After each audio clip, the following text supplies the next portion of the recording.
पदावरून खाली उचलेल आणि त्याचबरोबर मुख्यमंत्र्यांच्या बाबतीमध्ये त्यांनी जे भाष्य केलं, भुजबळ साहेबांच्या बाबतीत तर केलंच, पण काल परवा त्यांनी सगळ्या गोष्टींचा कळस केला.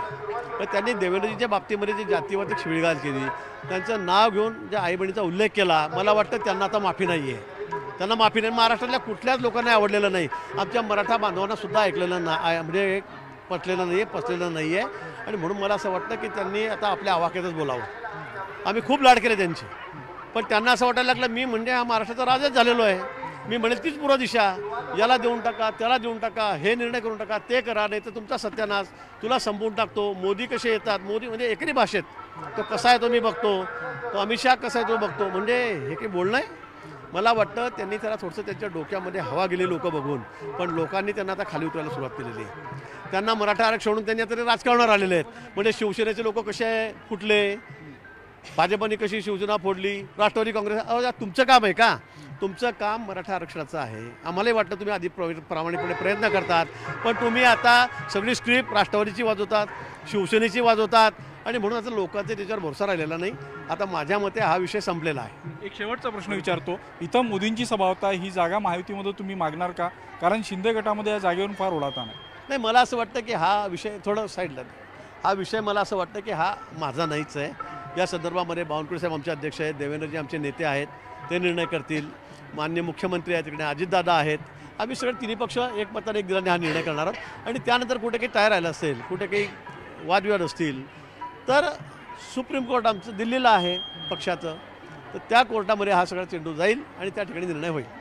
नक्कीच आजची मोदींची होणारी सभा जी आहे ती भव्य सभा असेल असा विश्वास मंत्री गिरीश महाजन व्यक्त करतात. व्हिडिओ जर्नलिस्ट प्रशांत मोदीसह उदय तिमांडे, न्यूज 18 लोकमत, यवतमाळ.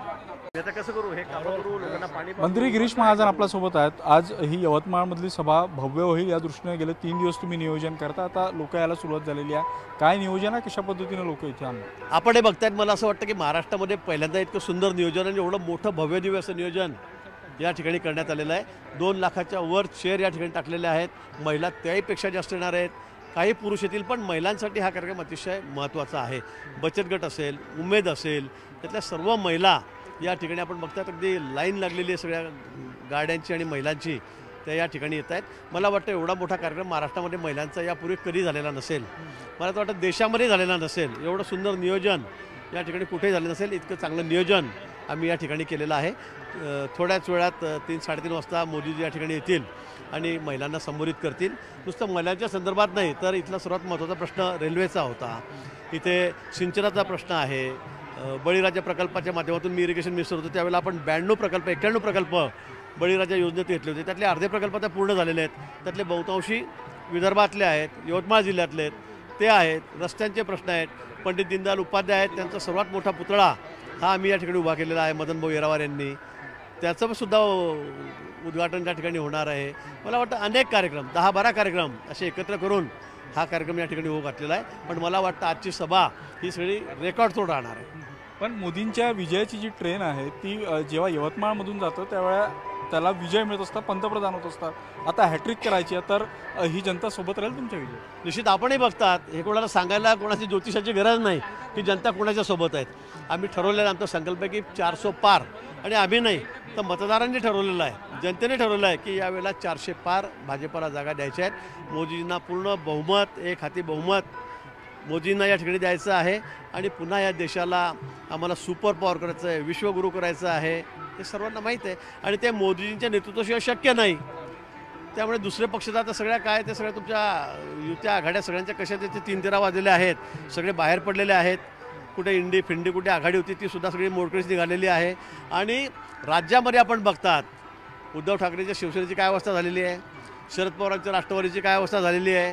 त्याचं खातं खोलायला सुद्धा माग झालेलं दिसत आहेत लोकसभेचं. आपण बघा मी काय बोलतोय ते, खातं सुद्धा उघडणार नाही तशी अवस्था दोन्ही पक्षांची या ठिकाणी झालेली आहे. तुम्ही 48 पैकी 45वर 45 विजयीचा नारा करता, मग 3 जागा कुठल्या सोडताय तुम्ही? मी तर म्हणतोय की 48 जागा आउट ऑफ. आमचे बाकी नेते सांगत असतील, म्हणत असतील, मला काही आक्षेप नाही आहे, पण माझा आत्मविश्वास आहे आणि तुम्हाला माहिती आहे माझा आत्मविश्वास काही फाजील नसतो. पण मी सांगणार आहे की आम्हाला 48 जागा 48 या ठिकाणी निवडून दाखवायच्या आहेत. आणि लोकांनीच ठरवलेलं आहे, मतदारांनी ठरवलेलं आहे की आम्ही आता फक्त मोदींनाच मतदान करू, आम्ही भाजपलाच मतदान करू, आम्ही त्यांच्या मित्रपक्षांना मतदान करू आणि पुन्हा पंतप्रधानपदी मोदींना बसू, आता आम्हाला मत वाया घालवायचं नाही हे सर्वांनी ठरवलेलं आहे. कालच्या अर्थसंकल्पावर संजय राऊत म्हणतात की कालचा तो अखेरचा अर्थसंकल्प होता या सरकारचा. आता काय बोलावं, आता कोणी शेंबड्यापोराचा तरी विश्वास बसणार आहे का लहान आहे एखाद्या 5 वर्षाच्या या विषयावर. आता बिचारे काय करतात, थोडं टिकवायचं आहे. 2, 5, 7 आमदार खासदार राहिले नाही त्यांच्याकडे, त्यांची अवस्था काय झाली आपल्याला कल्पना आहे, त्यामुळे त्यांना बोलावं लागेल. शेवटचं आहे, आम्ही 400 पार करणार होतो ना देशामध्ये, शिवसेनेचे पंतप्रधान होणार आहेत उद्धवजी, त्या घोषणा आहेत त्यांच्या. त्यांना आमच्या शुभेच्छा आहेत. त्यांनी इथे महाराष्ट्रामध्ये सरकार आणावं, त्यांनी लोकसभेमध्ये पंतप्रधान उद्धवजींना करून दाखवावं. पण लोक हसतायत त्यांना, इतका फाजील आत्मविश्वास नाही देतो. पण बिचारांना काहीतरी पक्ष थोडेफार 5-10 लोक निवडून आणायचे आमदार, एखाद दुसरा खासदार निवडून आणायच्या फेऱ्यामध्ये ते दिसत आहेत, तसा प्रयत्न आहेत. मला वाटतं त्यासाठी असं त्यांना बोलावं लागतं. पण तुम्ही संकटमोचक म्हणून या सरकारचं पाहिलं जातं. आता जरांगे पाटील बोलतात की ते पुन्हा एकदा तब्येतीतून ठीक झालं की पुन्हा एकदा आंदोलन करणारा, कुठेतरी सरकारच्या अडचणी या सगळ्या याच्यानं वाढतात का? आता जरांगे पाटलांना मी खूप सहकार्य केलं, मदत केली, त्यांचा एवढा मान सन्मान केला. मी 6 वेळा त्यांच्याकडे गेलो, माझ्याबरोबर काही सहकारी मंत्री होते, न्यायमूर्ती निवृत्त न्यायमूर्तीसुद्धा त्या ठिकाणी मुख्यमंत्री महोदयांनी पाठवल्या. मुख्यमंत्री महोदय स्वतः 2 वेळा तिथे गेले, असं पहिल्यांदा झालं इतिहासामध्ये राज्याच्या की मुख्यमंत्री स्वतः त्या ठिकाणी जाऊन त्यांच्याशी बोलत आहेत आणि त्यांच्या म्हणण्याप्रमाणे आम्ही केलं. पण आता मी म्हणेल तेच करा, नसेल का तर तुमचा सत्यानाश करून टाकेल, तुमचा पक्ष संपवून टाकेल, तुम्हाला पदावरून खाली उचलेल. आणि त्याचबरोबर मुख्यमंत्र्यांच्या बाबतीमध्ये त्यांनी जे भाष्य केलं, भुजबळ साहेबांच्या बाबतीत तर केलंच, पण काल परवा त्यांनी सगळ्या गोष्टींचा कळस केला. तर त्यांनी देवेंद्रजींच्या बाबतीमध्ये जी जातीवादी शिवीगाळ केली, त्यांचं नाव घेऊन ज्या आईबहिणीचा उल्लेख केला, मला वाटतं त्यांना आता माफी नाही आहे. त्यांना माफी नाही. महाराष्ट्रातल्या कुठल्याच लोकांना आवडलेलं नाही, आमच्या मराठा बांधवांना सुद्धा ऐकलेलं नाही, म्हणजे पटलेलं नाही आहे, पचलेलं नाही आहे. आणि म्हणून मला असं वाटतं की त्यांनी आता आपल्या आवाक्यातच बोलावं. आम्ही खूप लाड केले त्यांचे, पण त्यांना असं वाटायला लागलं मी म्हणजे हा महाराष्ट्राचा राजाच झालेलो आहे, मी म्हणेल तीच पूर्व दिशा, याला देऊन टाका, त्याला देऊन टाका, हे निर्णय करून टाका, ते करा, नाही तर तुमचा सत्यानाश, तुला संपवून टाकतो. मोदी कसे येतात, मोदी म्हणजे एकरी भाषेत तो कसा आहे तो मी बघतो, तो अमित शहा कसा आहे तो बघतो, म्हणजे हे काही बोलणं आहे.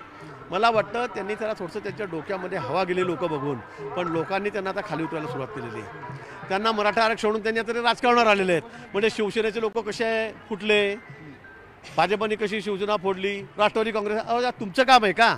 तुमचं काम मराठा आरक्षणाचं आहे. आम्हालाही वाटतं तुम्ही आधी प्रामाणिकपणे प्रयत्न करतात, पण तुम्ही आता सगळी स्क्रिप्ट राष्ट्रवादीची वाजवतात, शिवसेनेची वाजवतात आणि म्हणून आता लोकांचा त्याच्यावर भरोसा राहिलेला नाही.